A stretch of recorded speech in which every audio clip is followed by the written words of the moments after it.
So welcome back to the Stories from Two podcast. I am Fiona. I'm Ciara. And how are you, Ciara? I'm good. I've just lit my candle. I made a green tea. What flavour is flavour the right term for a candle? Scent. Oh yeah, okay. How uncultured of me. I know, you can tell you don't work in the industry. Scent makes way more sense. So I have pink pepper, rose, amber and leather. All in one? All in one, yeah. Oh, it's delicious. I do like a candle, to be fair. I also have the peony blush beside me. And Fiona, would you believe these are all the knockoffs of Jo Malone, but they're from Aldi? Oh right, and are they strong?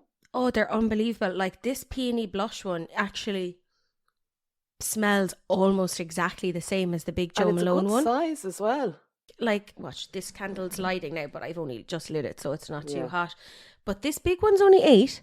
Oh, right. And I've had this one now for about 2 weeks now. Look, you pay for what you get. They burn quickly, but I'm going every week topping them up, so it's grand. Because I don't know what it's like for you in London, but we have been plunged into the depths of winter this week. So I've heard. It's candle weather, like it is. Yeah, no, I know what you mean. I don't want to make you jealous, Fee, but I went out yesterday without a coat. We've got the perfect autumn weather. Have you? Oh. It's sunny, but a little bit cold. Yeah, dry, still bright. And the leaves are changing. Like it's perfect. Yeah. Oh no, like as in I put on boots there now for the first time yesterday, but boots, tights and a skirt, like, you know. Oh, lovely, yeah. I feel like everyone loves the change into autumn though, do they? Oh yeah. Everyone does. I've never seen anyone say, oh fuck the end of summer. Everyone's like, I'm ready for it now. I feel like everyone's embracing it. And we should. It's nature. Yeah. The changing of the guard. In they come. We like the coziness. We like our autumn clothing is the nicest to pick and put on when you get your scarves and your nice wool coats. If we're talking about reading as well, then Dark Academia, there's a real vibe off your autumn reads, I feel. Yeah, absolutely. And also, I'm in the market now for a pair of new boots. Okay. I'm thinking more like a little, like kind of like the Dark Academia style, like brogues. Like a Chelsea boot? Oh, a brogue. Like a brogue. Okay. I think fantastic with a little fringe on the front. Potentially, but like even white socks and a little mini skirt. Fiona, you're laughing, but I'm dead serious. Ciara, I saved that exact image on my Pinterest last week. I genuinely think that's going to be my style this year. Love it. Yeah. Really thin, 10 denier tights. Fiona, I have them on right now. Have you? Do you find? Oh, yes. I find you only get one wear out of them though. Like there'll be a hole in it by lunch. There'll be a hole in them by lunch. Like there, I know we said yesterday, but we're actually both on the Hailey Bieber train, are we? Yeah, like, great outfit. She's got a blazer on, but like the little shoes and the and like I love that now. Your little skirt with your tights and your woolly jumper, but then a long coat. Yeah. So I need to also. I have the most beautiful. It might not be beautiful to everyone, but I love it. You know, it's one the most beautiful. Like everyone loves it. No, I'm joking. Like it's one of those things in my wardrobe that I love, and I'm delighted I bought that kind of thing. Fair enough. So it's just this kind of like white pleather trench coat. Okay. And it's white. It's a white cream kind of. It's not like white. Solid white. Yeah, it's off white. And it just goes with everything, and it elevates every outfit. Well, that's the beauty of styling, Ciara, isn't it? It does, but the one thing is, right, it's absolutely filthy, and I can't clean it. What about the dry cleaners? I think I'm going to have to bring it down and see if they can do something because of the material as well. It kind of looks like you should be able to wipe it off, but nothing. Actually, do you know what? That's exactly what I'm going to do after this podcast. I'm going to bring it down to the dry cleaner at the bottom of the road. See, yeah. And look on TikTok. Yeah. Ways to clean white pleather. Because I was like, I'm just going to have to try find another one. But look, I'll see what the solution is. Because Fiona, it's the perfect oversize as well. Right, yes. It doesn't drown you. It would be a shame to not get wear out of it. Oh, I wore it last week and it's one of those things. Now, I was only going meeting one of the girls and sure she wouldn't care. And I was like, I'm very aware of how dirty my coat is. Oh, yeah. Come here, I bet you only that the coat is white. Could you imagine the dirt of everybody's coat? You just Yeah. can't see it. Yeah, it was one of those things. Now, only for the fact that we were going to a dingy little bar in Camden, I'd say they probably thought I looked great. You wouldn't wear it into Soho House like. Oh, God, no. No. And come here, tell me this. How was Busted? Busted were unbelievable. Were they actually? No, truly, I had an absolute ball. And do you know what can I say to you, right?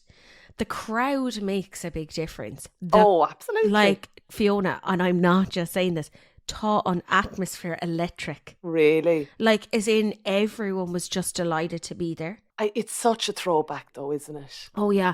And like, as soon as they came on, like everyone was up, like everyone knew all the songs. Like, it was unreal. Would you know all the songs? So going into it, I was like, oh my God, I'll definitely know a few of them. Fiona, I knew, it's like it all came back to me immediately. I knew the words to every song.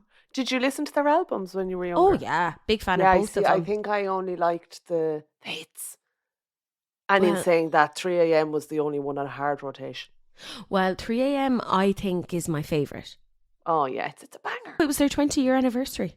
That's why they did this. And like the songs they sang as well they're not really songs for a load of 40-year-olds to be playing, are they? No, but Fiona, I didn't realise they've actually released this week or last week a greatest hits album. It is currently number 1. Is it really? Yeah. I'm shocked by this Busted fanfare. I think Busted were massive here. No, I know, but that was 20 years ago. Fiona, they're doing a stadium tour and it's sold out. They were like, they sold out the O2 in like 6 minutes. So they put on another date, sold that out. So then they did a tour. So where was it? The O2 Arena, was it? The O2, yeah. Now, I don't know what the capacity is, but... No, I know, but I'm shocked by that, Ciara. Such popularity. Oh, Fiona, what I couldn't get over was the amount of merch that people were wearing. And I was like, where are they getting these t-shirts? Vintage merch. No, it was a combination. It was vintage and then like very much Busted 20-year reunion tour. People do love a t-shirt though. They do. They do love a t-shirt.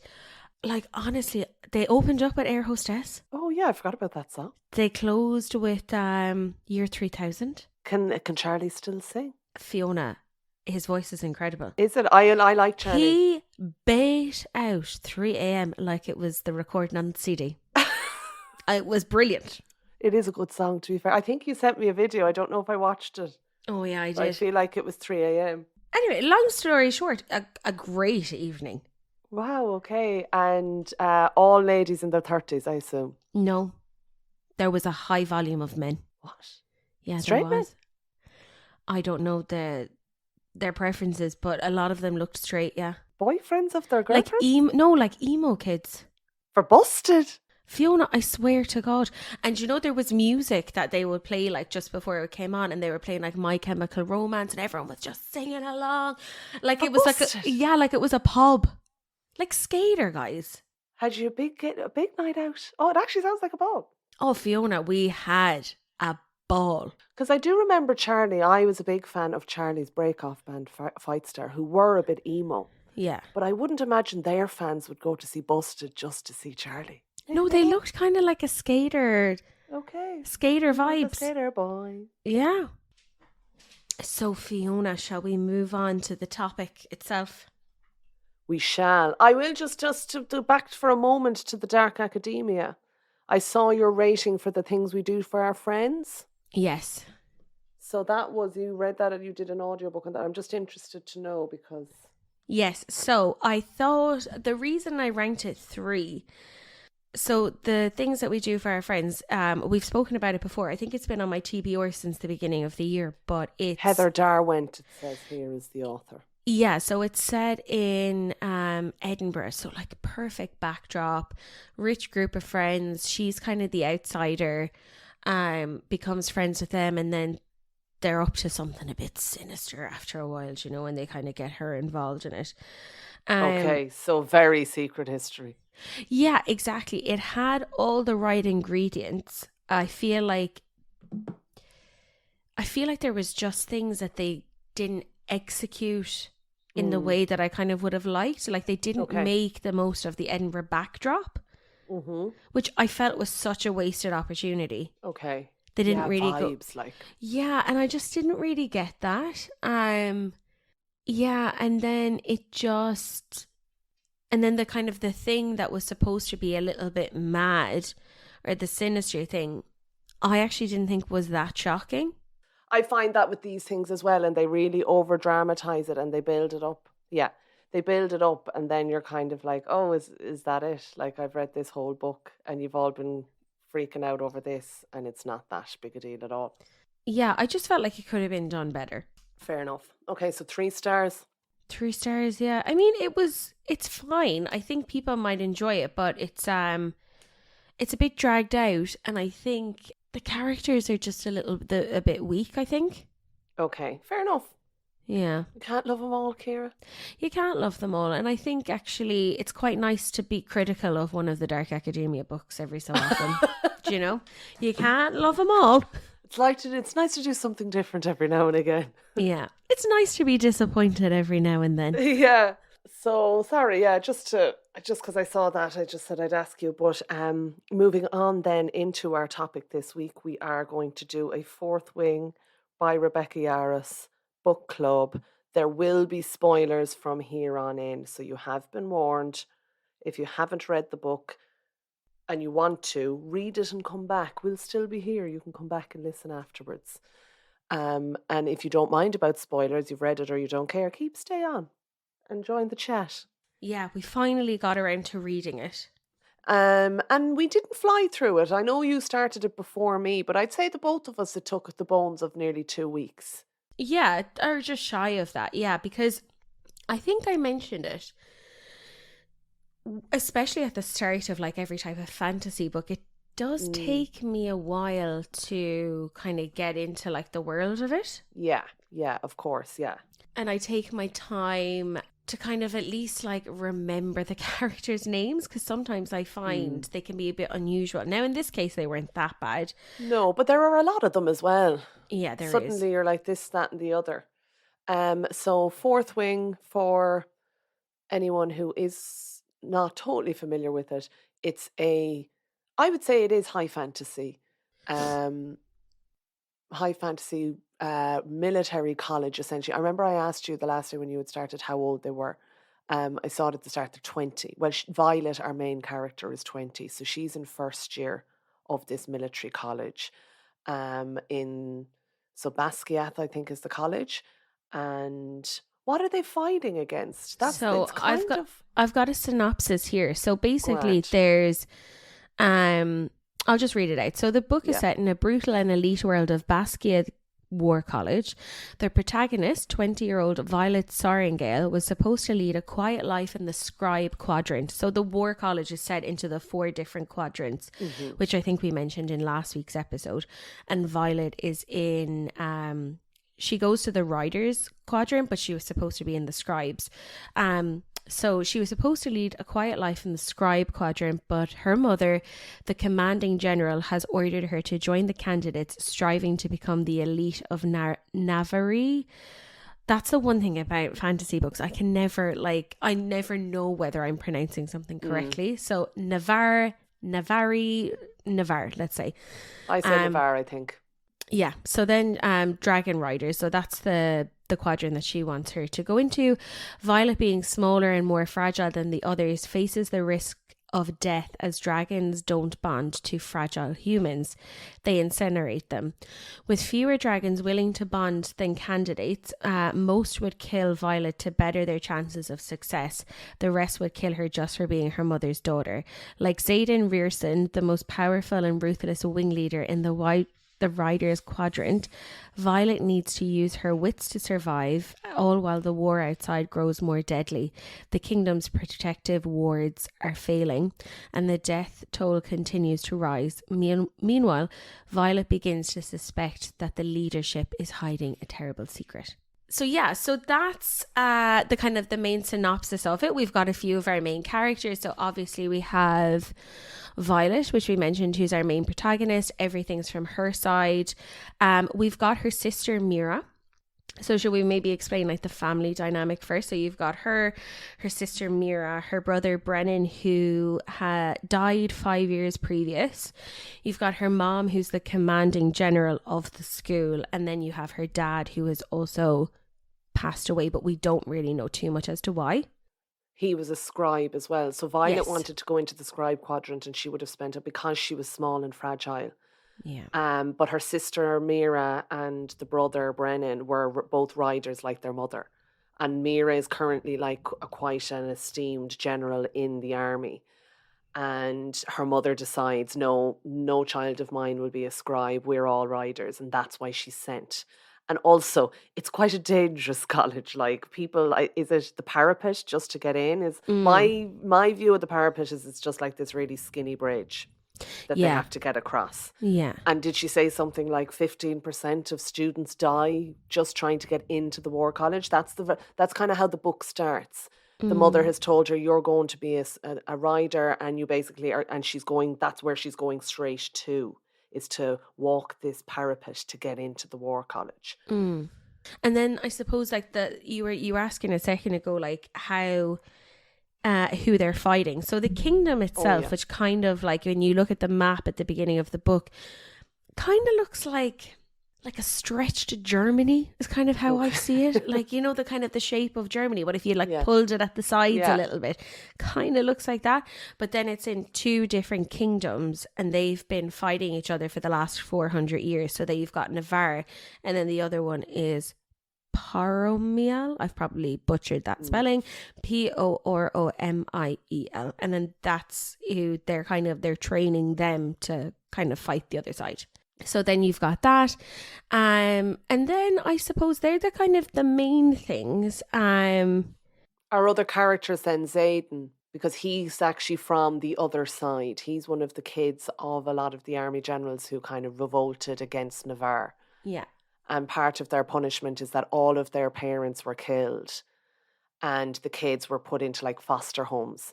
And eventually all those kids became riders. That was kind of, and they're marked with these scars. So they're noticeable who are the kids of the traitor generals. Yeah. So even though they are now in the war college with them and they are apparently peers, but there is still a bit of a, oh, you're the child of a traitor sort of a thing. Yeah. And then I suppose just to add on to that, and I think then we could probably go into maybe what we liked and maybe didn't like about the book. But the other thing is, so Zayden is kind of like her arch nemesis as soon as she arrives in school. Yeah, he's a third year, she's a first year. There's only like 3 years in the college, and then they go off to basically like fight or whatever. Or they get assigned to different places. And the reason why there's kind of like so much animosity between the two of them is because she holds him responsible for the death of her brother, but he holds her mother responsible for the death of his parents. Well, she holds his father responsible rather than him, I would say. For the death of her brother? Yeah. Like it's not Zayden's fault. He didn't kill her brother. Yeah, sorry, that's what I meant. Yeah. So... And I think actually it kind of went a little bit beyond just like petty stuff, like, or, you know, like, because I'm this side and you're that side, we're just actually, like, I think when there's dead family members involved, it is pretty much a strong reason to not like someone. Exactly, yeah. And like her sister warned her away from him, which is always very telling in these stories. Oh yeah. And then also, okay, just Stay to away throw from that one. just to throw in another character, yes. before we get onto it, Dane Atos, who is like our main girl Violet's like childhood best friend. He's also at the college. She hasn't seen him in a year. He's in second year. And she's basically kind of been like fancying him her whole life. And then she kind of gets to the school and she thinks like, oh, it kind of might happen, but like they've never kissed or anything like that. I think maybe the gifting is also a good thing to point out. So like when you when you bond with the dragon, you then get a form of a gift. A signet. A signet, yeah, that's how they call them. So some people can control the weather, some people can maybe control time, some people can like touch people and see into their minds. Yeah, they And all depending on how strong your dragon is, the stronger your signet. Exactly. So yeah, so that I think that and there is the threshing. You mentioned this the last day as well. Mm-hmm. So the threshing is the day they first years go out and basically try and bond with the dragon. So the dragon chooses you. The dragon could choose that they don't like you and could kill you on the spot. That's terrifying. You could be incinerated, but that, and then from the threshing on, you are then bonded with your dragon. And you have something like within the year, they say your signet should manifest itself. Yeah. So everyone seems to have a different one.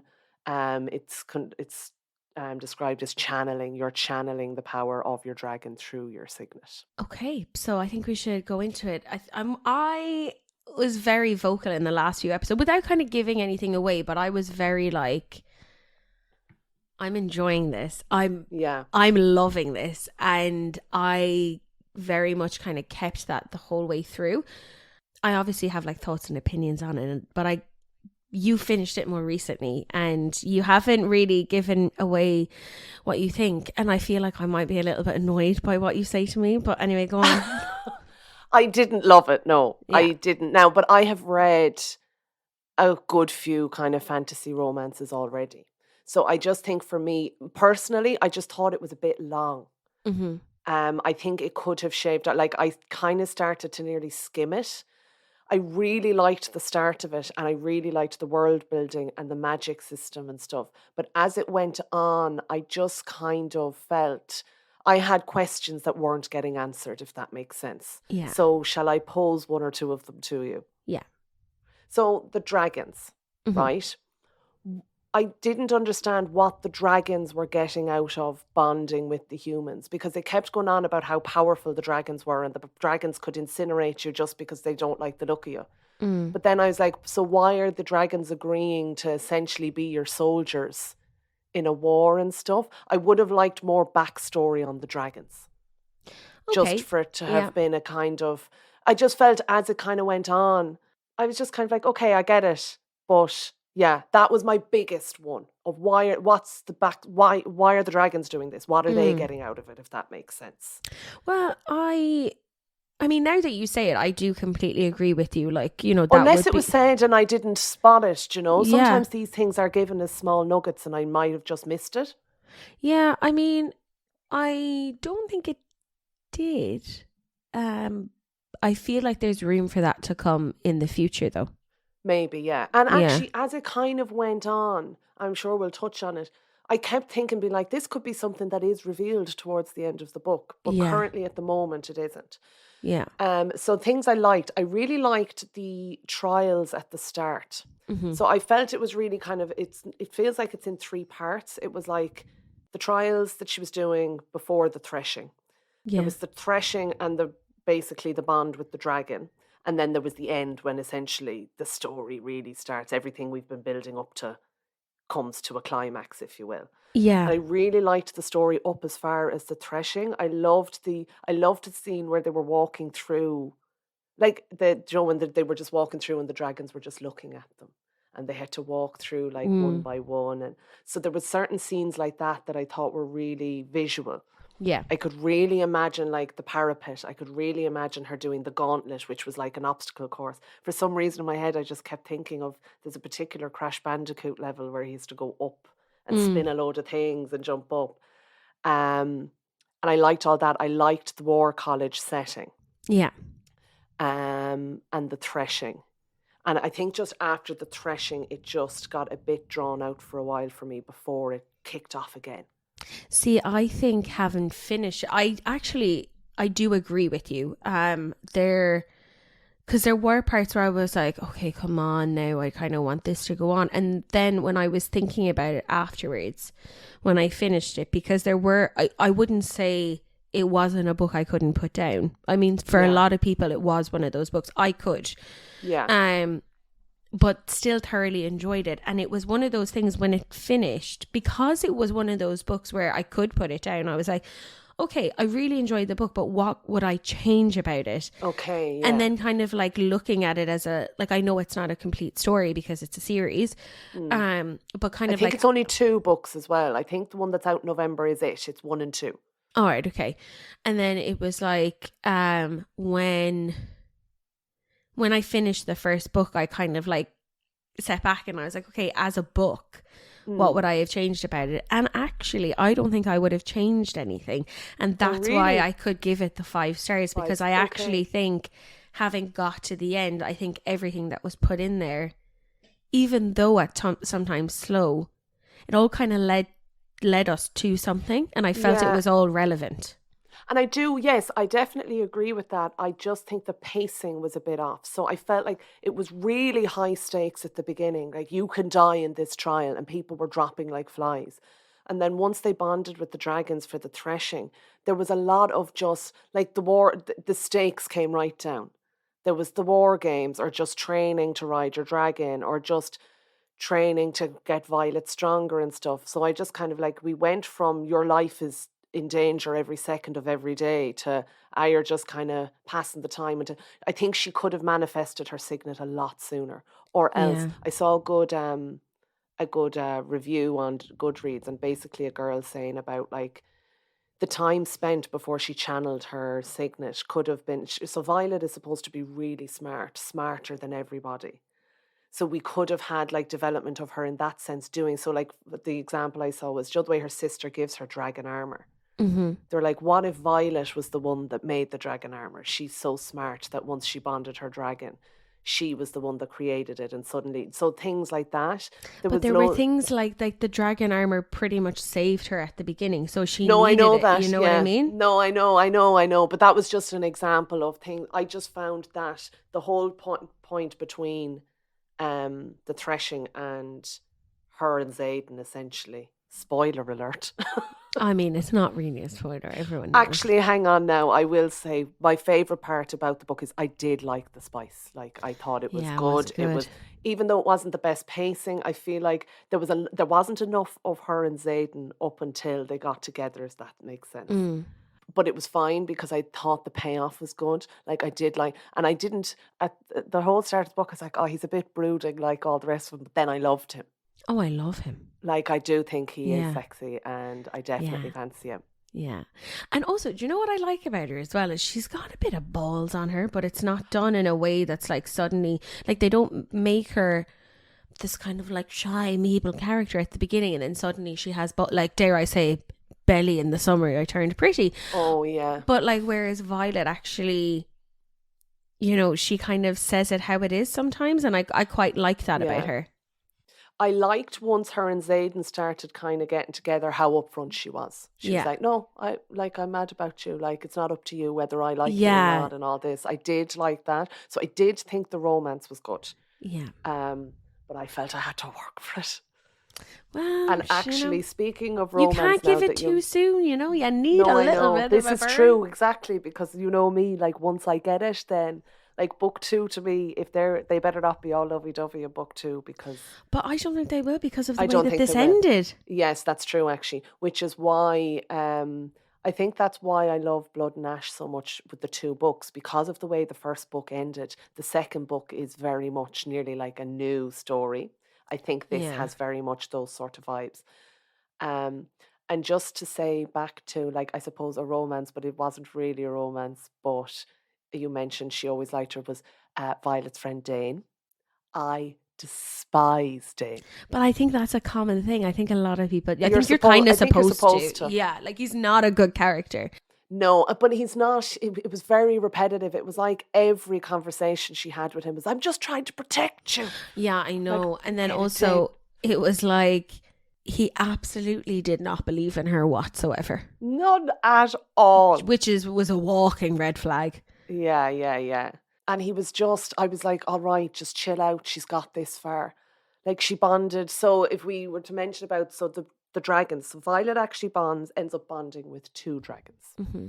So Tairn and Andarna? So Tairn and Andarna, yeah. So even after Tairn, who is the biggest and strongest of them, even after she bonds with him, Dane is still like, no, Violet. I'm like, she's literally got the strongest dragon. I kind of imagine, and I know this is like obviously not the case. I think I said it to you. I kind of imagine their personalities of Tarn and Antarna to be like Marnie and Luna. Oh, Like, you know, the bigger, older one is a bit moody, and then the small one yeah. is just really playful. So that is my other. So my two big gripes with the book are around the dragons, right? So the first one that we've already discussed, and the second one is I didn't really like how I felt. You might not agree with this. I felt like she very much humanized the dragons, and they acted like they had human emotions, and like I personally was like, I don't think the dragons' personalities would be like this. So, Yeah. for example, Andarna, I hate Andarna. I think she's a waste of a character. Oh, she's only I just, small, I don't see, Fiona. I know, I was, so basically, Andarna, Tairn is the biggest, baddest dragon, most powerful, and Andarna is a small little golden dragon that no one has seen before, and she just arrives. And then the two of them bond with the Violet, and then it turns out that Andarna is actually a young, essentially baby dragon. Mm. And I just like even the things like they were like, oh, Andarna's parents died when she was a baby. I was like, but again, backstory. Okay, so are you telling me that dragons have similar relationships with other dragons that humans do? It was very much kind of they were personified a bit too much for me. The way they talk to each other, so riders can communicate with dragons in their head. It's like they talk to each other. I didn't know if I liked that either. I loved how her and Zayden could do it because their Yeah. dragons are mated. But I just felt it was a bit too. It just made it a little bit cheesy for me that the dragons were essentially just like people. I don't agree with you. Fair enough. That's no, Yeah. that's what I mean. That's a really subjective opinion. And Yeah. Andarna being just a small, weak dragon, like she started treating Andarna like Dane was treating her. But like, no, she's small, she's weak, she can't do it. I goes, that's exactly what Jane was doing to you. Now, Yeah, but obviously, I she know. actually is a baby. She's not trained. Yeah, which no one knows as well. That's a secret. No one can know because Yeah. baby dragons aren't allowed to bond. But also, I think that Andarna, that storyline, I think will become quite prevalent in book I two. think it has to. And Yeah. personally, I thought because I'm different to you, you say that you don't really try and guess ahead about Mm. what's going to happen. I'm the opposite. Yeah. Well, Everything, I'm most like, what's people it? are. Most people Yeah. are. So, like, the second Andarna popped up, I was like, okay, she's bonding to Andarna. But I Well, thought no, I that did Andarna, guess that. Like, no, but that was pretty obvious. no, I know, but I started thinking that maybe she was super strong in some weird way, or that like she could metamorphosize or whatever the word is into like this big, massive, scary dragon. So that's why I think I was a little let down that she was just a baby dragon. Fair enough. Because I started thinking, but yes, she'll have to be very important. I think why else make her a character and bond her to our main character if she's not going to be. Yeah. And then I think just kind of moving on a little bit, because I want to get to some theories and things like that. Fab. But I suppose maybe, do you want to talk about how the book ends? Yes, It turns out Brennan's alive, the brother. the brother, and from the way that it has kind of set it up, it's that Zayden and the brother are essentially best friends. That's what I'm picking up. Oh, really? Yeah. Oh, I thought it was just that he knew. No, I think they're best friends, and I think they're both working for the other side, and that Okay. Zayden has always known the brother's alive. So, like, Yeah. the last act, the final act of the book, if you will, is kind of like it turns out that Satan has been kind of working covertly to try and fight. There's these like mythical creatures, the Venom that they thought were mythical, that are actually super powerful evil creatures that do actually exist. Yeah. And the war has actually been fighting them, and everything Violet knows has been a lie. Yeah. She hasn't read it in a book. What's that in? I read it in a book. Sam Tarley in Game of Thrones. Oh, yeah. He'd be he's a scribe now, wouldn't he? Yeah, he would be The good. maesters. Yeah. But And then they end up in this big battle, and I'm not sure if I missed it. Violet gets poisoned with some like dagger, and then she goes Yeah. unconscious. Did it say how long she was unconscious for? I think it was about a week. Was it that okay? Because I felt like when she woke From up, when it was she went nearly unconscious and then when she woke up, I think that timeline was about a week. because that was the chapter we got in Zayden's point of view, the only chapter we got in Zayden's point of view. And the only reason I kind of questioned it is because he kind of said that Andarna had grown a lot since she'd been asleep, but I won't tell her that. So in my head, I was like, how long has she been asleep for? I don't And think then it I was like, did I that miss long, but something? it was a good point. And then, No, yes, she see, wakes up and then the brother comes in and suddenly, what? The brother's here? They're the in brother's Zayden's here. homeland or wherever. And he said, "Welcome to the rebellion," which made Yes. me, Oh, that's yeah. the conclusion. Then I was like, he's working for the other side. They're best friends. And like, there was so many times. These are all the things I kind of put together afterwards. So if the brother's been alive and Zayden knows that and they're best friends and he's mentioned to Violet like so many times, I've been falling for you longer than you realize. And there's this theory that he kind of fell in love with her from hearing stories about her from Brennan. Okay, okay. So then when he saw her that the first time, he would have known that she was supposed to be a scribe. And he was Okay. almost like shocked that she was a writer. She wasn't supposed to be there. Yeah. And then I was like, of course this has happened. Which, perfect, because yes, that's, so for, and again, that's where I see more parallels with like Blood and Ash and stuff, but Yeah. that to me now, okay, I'm open for that as the romance storyline, that he's Yeah. lied to her and he needs to Yeah. win her trust back. Yeah. And I did it, and I do love a Rebecca. I did it all for love. Exactly. So what else sort of theories have you got? Okay, so we've got a few. The first one that I've got is fan theory number one. Also, credit where it's due. I got some of these I'd seen on TikTok, and then I was looking for articles around them. But actually, I found a really good website that has all of the theories. Now, I've only got a few, but if you want to read them all, EmprianRiders.com. It's a fan-made website, but Jesus, she's put her heart and soul into it by the looks of it. There's everything.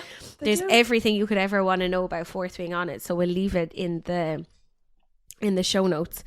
But they've done a great job of collating them all. So this one is that Violet didn't actually get the book of Brennan from Mira. So there's a theory. This is from the girl. I had seen it on TikTok, but Did it just turn up in her room? Yes. So there's a theory that I've been mulling over during my third read through of the book. It might seem a little bit out there, but bear with me. Violet only receives the book of Brennan after she's seriously injured. Yes, Yarros explicitly mentions that the note was in Mira's handwriting, even highlighting the difference in writing styles when Violet begins to read the journal. But there's more to it. Why didn't Mira hand over the book to Violet when they crossed the parapet? She gave her the protective vest, so why not the book at that moment? One reason could be to avoid burdening Violet. Another could be to prevent the loss of Brennan's book if Violet were to die on the parapet. But that doesn't quite add up, as Violet could die at any point, yet Mira still gave her the book. I find it hard to believe that any scribe would have access to the Riders' Quadrant dorms. They have no reason to be there, and someone would surely have noticed. It's a peculiar risk to take. Given Mira's trust in Dane Atos, it would make more sense for her to ask him to deliver the book rather than a random scribe. The timing of the book's delivery is also odd, arriving after Violet is seriously injured on assessment day. It almost feels like someone else was evaluating her and her abilities from a distance and wanting to lend a hand. Moreover, Mira, as Violet describes her, is as stern as her mother. Since the belongings of the deceased must be incinerated, this book shouldn't exist, and I find no reason for Mira to keep the book, especially considering Brennan died 5 years ago and Violet was training to be a scribe at the time. Once Mira became a writer, there was no need for this book. However, as we later discover, Brennan is alive, providing a cliffhanger at the end of the book. I suspect some of his possessions were preserved and returned to him. Could Lilith Sorrengail be involved? I think it's likely. It's possible that Mira, after her first year as a writer, returned the book to Brennan. There's also a possibility either way. I believe it was Brennan who wanted to give her the book. And then this kind of like, it goes on to be like, maybe the person who gave her the book was Xaden. I fully believe that. Yeah, it's a I think great that's theory. I think that's very plausible. Yeah, and I didn't even think about that until I saw it on TikTok, and I was like, I fucking love TikTok. Because they kind of make you see things, and you're like, I love how observant other people can be, because then I can I always reappreciate the book afterwards. The only thing is, I think I said this to you before as well, is sometimes when the theory then ends up being true, I'm not shocked by it. I'm like, oh no. But that makes complete sense. I think there'll still be things that shock you in it. So you want another one? Fancy another one? Yeah, that's it. So the next one is that the scribes have altered the history. So the scribes are also sign languaging, are they? They don't speak. She went into the archives and it was like they don't speak to each other. Her friend that was in there, she signs to them. Oh no, I didn't pick up on that. Oh, that was what she was doing. Oh, in my head they were chatting. No, she says I signed to her because her friend Liam went to the archives with her. He knew how to sign. No, we never spoke about Liam. I know, but I didn't care about Liam enough, I don't think. Did you not cry when he died? No, I didn't. No, I didn't care about him. You're heartless. But I am glad that they killed off at least a good friend. Sometimes they just and they did it in this. They just kill off a load of people that no one cares about. I'm like, it doesn't have the impact you think it does. Did you cry when he died? Yeah. Oh right, okay. Yeah, I did. I loved him, and also, why didn't Xaden go to his funeral? Oh well, you see, is this all going to come out? Well, see, I have. Theories? Aside from these theories, which we'll go through. Well, actually, you have your own theories. I feel like Violet will be able to go back in time and save him. No, I don't like that. But that's what I think will happen. That's Vampire Diaries. No one's ever actually dead stuff. Well, Fiona, I hate to break it to you, but that's my theory about where we're going here. Right. Okay, third theory, if you will. Scribes have altered history. So this first starts chapter 4, page 56, and we get that the first time we learn the importance of the scribes. So, and I quote, without accurate depictions of our front lines, reliable information with which to make strategic decisions, and most importantly, veracious details to document our history for the good of the future generations, we're doomed not only as a kingdom but as a society. So that's kind of like the importance. Then you get chapter 18, Mr. Sorrengail telling Violet about the scribes, and then, and a quote, it's the scribes who have all the real power in this world. And then chapter 25, page 316, Emery states interesting facts about scribes. So scribes freak me out. Quite little know-it-alls, acting like they can make or break someone by writing something down. So there's this kind of theory that they can alter things. The next one's quite obvious. I mean, it comes up in the. Can I just go back to the other one there, the scribes? Yeah. Again, and there was a lot of foreshadowing, if you will, of Violet being like, but I never read about that. So that would make sense. So she realized that is there a big gap from 400 years ago to 100 years ago of history, that basically she's like, oh, I never read that, but actually it doesn't go back that far or stuff like that. So again, I'd say that's not the most unusual. And also remind me this, do we know what Satan's signet is? Yeah, he wields shadows. Oh, that's it. Yeah, we do. I thought it was because there's because he references things about her not remembering things at various different times. So I feel like he's almost kind of, or somebody has almost is erasing some of her memories on things. Oh, Interesting. Yeah. Okay. So that she I doesn't. knew the second Dane touched her head as well, that he'd... Well, that's the next one, is that he's Oh, always go been on. reading her mind. So starts as far as chapter 4, page 50. So the first time Dane cups Violet's face. So it reads, Dane steps forward and cups my face, his thumbs stroking over my cheekbone in a soothing motion. Oh, he We is get then, it. yeah. Yeah, we get it again at chapter 8, page 92. Dane asks, lifting my head to cradle my face. Again, chapter 9, he's holding my face between both palms, tipping it up towards him. Chapter 16, Dane reaches me, his smile wides as he cups. He's always cupping her face, isn't he? That's how he sees our memories. Oh my God, I love the note here on chapter 16, page 190. Oh my God, stop touching her face. That's what it says beside it. Dane hands lace up my corset quickly, then are on my face, tipping up towards his. Then we get it again, chapter 17. A sight rips from Dane's lips. A sight rips from Dane's lips. And he palms my face gently, his face dropping to my lips for a heartbeat before he steps back. We've got it again in chapter 20, 27, like chapter 31. He's always touching her. I wonder, I know Dane is only a second year, but his father is in the army, isn't he? He's a colonel or something. Dane knows more than he's letting on, I'd say. I bet you because his signet is something that's powerful like that, I bet you they're using him much more than he's probably letting on, or a second year usually would, or anything like that, and he knows more.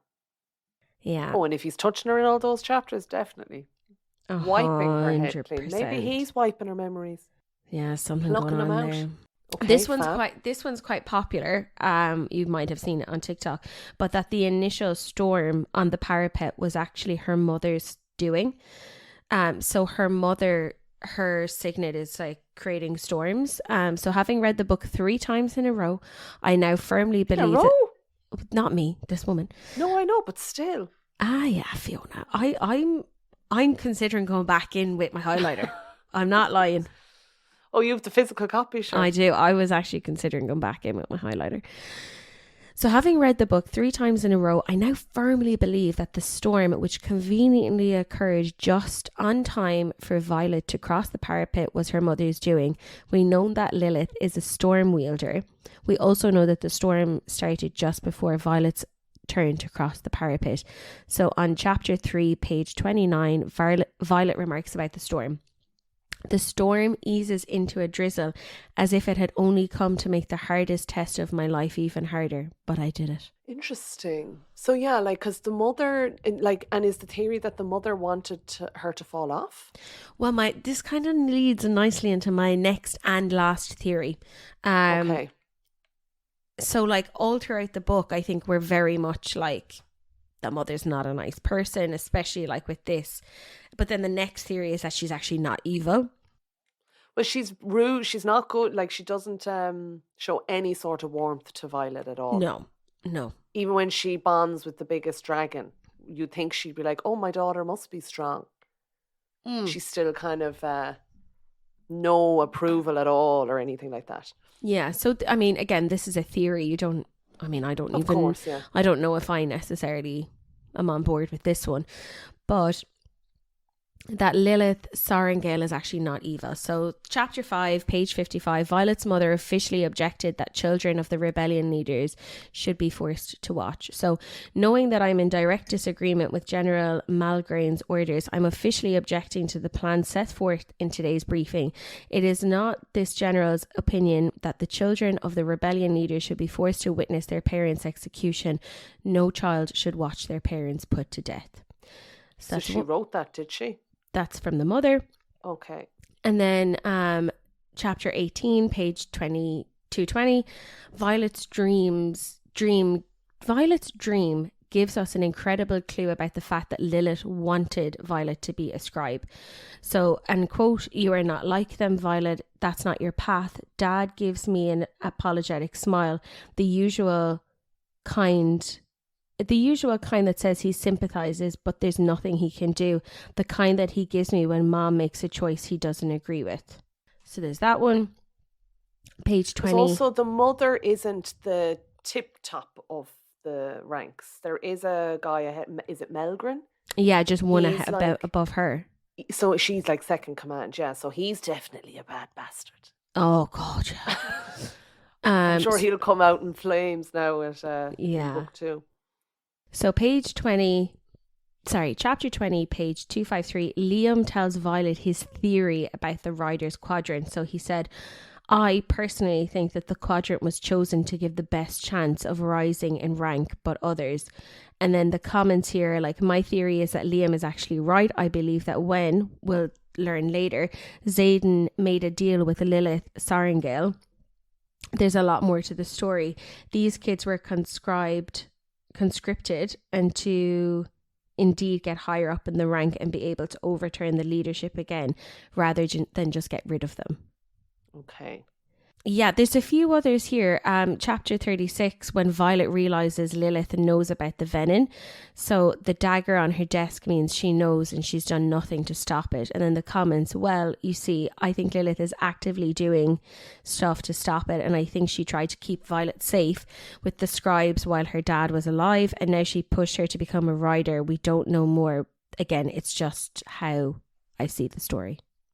Well, yeah, so like obviously that'll have to be a big part of book 2 is how complicit her mother is. How much does she know? We'll find out she knew everything, but yeah, there might be a glimmer of my hands were tied, or he said he'd have killed all of ye if we didn't do it, or well, I hope that's the case because I do like an old redemption story rather than her just being pure evil, which I don't think she's pure evil anyway, but interesting. Okay. Yeah, there's loads of more theories. So what's the name of the website?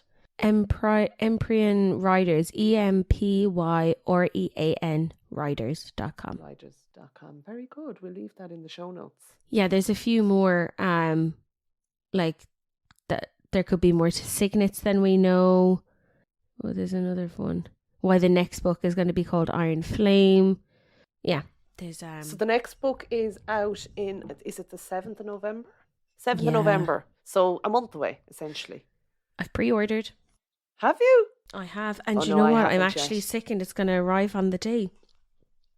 And I'm in Morocco. Did you order it on the Kindle or the book? The book. Oh, you won't get it on the day then, so will you? No, it's going to arrive on the 7th, it said. Is that how it works? I don't know how physical pre-orders work. No, it says that it should arrive on the 7th, but I won't be here. Grand. Where will you be? Marrakesh. Oh, I hope it fits through your letterbox. And also, Fiona, I'm away the week after. I'm away the week after as well. I think I might have to do a Kindle version as well. Oh, you might too. Well, it depends on how you'll know on the day if you're mad to read it. You'll be like, oh fuck it, anticipation. You're going to have to buy the physical regardless because you already have the first one. Yeah. Do you know? So you need an old duology for the bookshelf. 100%. 100%. Interesting. Okay. So I still haven't rated it on Goodreads yet. I'm just mulling it over for a couple of days. Do you not think I've given you a lot of good material to appreciate the story? You have, and actually it's made me a little bit, like if you had asked me yesterday, I would have been like I've no problem waiting a month for book 2. I'm not like mad to get into book 2. But now that we've kind of discussed it and those sort of things, I'm like, oh, I am interested to see where it goes. I do love a rebellion story, you see. I love the fact, and this might not be it, but I've strong hopes that it is that he fell in love with her through the stories from Brennan. Okay, right. Well, look, let's see. How sweet. Yeah, I would like a bit more character development now in book 2. I feel like it was very much like a lot of, like we were saying about Liam, like I didn't really care about Liam because I didn't get a whole lot of character development other than he followed her around. No, it's just he's a good soul. He was a good soul. I'm not denying that they're all good souls. I don't like the happy-go-lucky like her. You're very hard to please, Fiona. You're very hard to please. I've set my bar very high, Ciara. But you go away, you like nothing. That's a joke. That's a lie. Because when I do like things, I love them. I just didn't love Fourth Wing. But I will obviously read book 2 and... Oh yeah, you'll have to. Does it not make for healthy debate, Ciara, in our book club episodes? Yeah, I suppose it does. And, well, speaking of books I do love, one that you started, Mm-hmm. Miss Magnolia Parks. Did you get much done last night? No, I only read 2 chapters, to be fair. I was wrecked. Did you? Yeah, I was I'm wrecked. 23% into it. Yeah, but I was tired. No, I know. I was tired. I got into bed and then, do you know what it is? They're short chapters. So you're like, just one more chapter. Just one more chapter. Oh, I was up to about 2 a.m. reading it last night. Yeah. So that Fair would be enough. a big one for reporting back. Yeah. Okay, so that's Fourth Wing. Mm-hmm. Iron Flame out the 7th of November. I feel like this book that now will be everywhere. Oh, everywhere. Everywhere. But actually, the Fourth Wing itself only came out this year, did it? Like they're close enough together. There wasn't a huge wait between them. No, I think it came out last year. That long ago? I think it's out about a year. No, May May this year? 2023. Yeah, it's only out since May. Oh, wow. I felt like Love that was though. way longer. I'm a big fan of releasing them close together, though, rather than sitting for a year or 2 years waiting for it. Yeah. Okay, so are you going to be reading for the day, or you said you're going to clean your flat? I'm going to clean and then I'm going to do a little bit of reading. Bring my trench up to the dry cleaners. Of course. Yeah. I'm going to do that. I might have a look on like Goodreads and stuff and try and find some upcoming TBRs. I want to find a good audiobook because I always like listening to an audiobook when I clean my house. My Audible credit came in now, so I am looking for an audiobook. Yeah. So we'll see, and I'm going to try and read now for the day. The weather's mucky out there, so I'm doing nothing. Yeah, no, I'm not. I'm watching Strictly Come Dancing later with my neighbour. Well, enjoy that. Thank you. And enjoy the rest of your weekend. Happy reading. Yeah, you too. Stories in 2. Follow us on Instagram and TikTok. Email us at storiesin2@gmail.com. And we'll be back next week.